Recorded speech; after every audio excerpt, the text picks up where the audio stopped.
J'aime ta couleur café, tes cheveux café, ta gorge café. J'aime comme pour moi tu danses. Bienvenue si vous nous rejoignez, il est 8h moins 10, lundi matin 17 décembre. On poursuit avec notre dossier santé du jour et Christelle Balestrero. Bonjour Christelle. Bonjour Laurent. Vous nous parlez aujourd'hui d'une véritable révolution, dites-vous, dans la prise en charge de, c'est compliqué à dire, l'hypercholestérolémie. Oui. L'excès de cholestérol. Excès de cholestérol, c'est plus simple, moi j'adore. Combien de Français sont concernés par l'excès de cholestérol? Alors, 3 adultes sur 10 sont concernés par un excès de cholestérol dans notre pays et ça fait quand même plus de 12% des adultes qui prennent un traitement régulièrement contre ce cholestérol. Alors, il faut savoir que cette prise en charge est souvent associée à la prise de statines, c'est-à-dire des médicaments qu'on appelle les statines.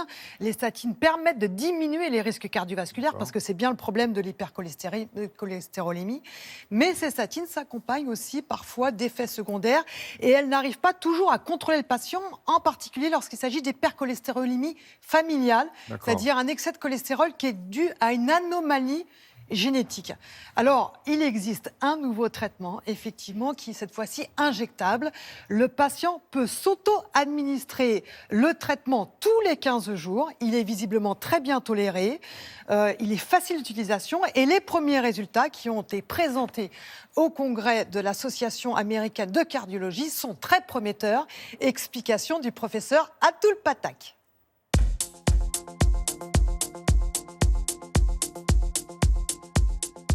L'hypercholestérolémie est un problème fréquent en France.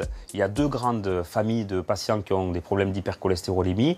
L'hypercholestérolémie familiale, qui touche des enfants, des adultes jeunes et qui est associée à un grand risque d'événements cardiovasculaires. Et puis l'hypercholestérolémie facteur de risque, qui est celle que l'on voit le plus souvent, qui est associée à une augmentation du risque de faire un infarctus ou une attaque cérébrale. Montrez-moi comment vous faites vos injections pour vérifier si tout se passe bien. Ok. Pour la première fois, on dispose d'un médicament injectable que l'on peut administrer tous les 15 jours ou tous les mois, qui va être donné en plus du traitement pour l'hypercholestérolémie et pour lequel on a des résultats très impressionnants puisqu'il y a une baisse significative du taux de cholestérol chez nos patients. C'est vrai qu'avec ce nouveau traitement, avec ces nouvelles injections, en fait, votre cholestérol a vraiment bien baissé. Fortement, oui. Fortement baissé, effectivement, alors qu'on était parti de valeurs très très élevées. Et vous, finalement, qu'est-ce que vous pensez de ce traitement? Comment vous vous sentez? Vous le savez, j'ai un cœur qui est... des artères qui sont bouchées à 80%. Si j'avais continué à avoir 2 grammes de cholestérol dans 2 ans, je suis mort. Donc à partir de là, aujourd'hui j'ai stoppé avec ce produit, j'ai stoppé le cholestérol.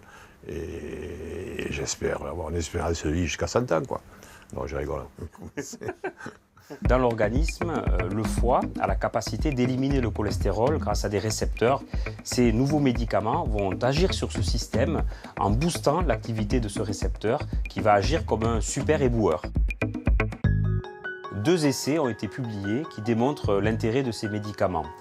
Dans ces essais, ces nouveaux médicaments ont été rajoutés au traitement standard par statine et on a pu observer une réduction de près de 17% du risque de faire un infarctus, une attaque cérébrale ou d'être hospitalisé pour une maladie cardiovasculaire. Et ceci s'explique par une réduction très importante du taux de mauvais cholestérol de 50 à 60% selon les essais.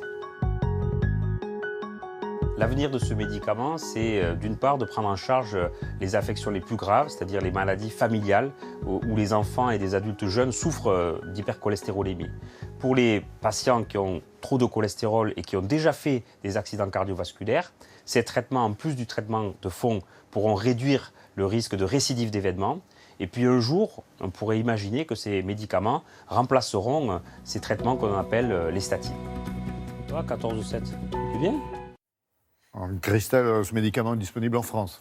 Alors oui, ce médicament est disponible en France et remboursé pour les patients qui souffrent d'hypercholestérolémie sévère, une hypercholestérolémie familiale. En revanche, pour les autres, pour l'instant, ce n'est pas remboursé.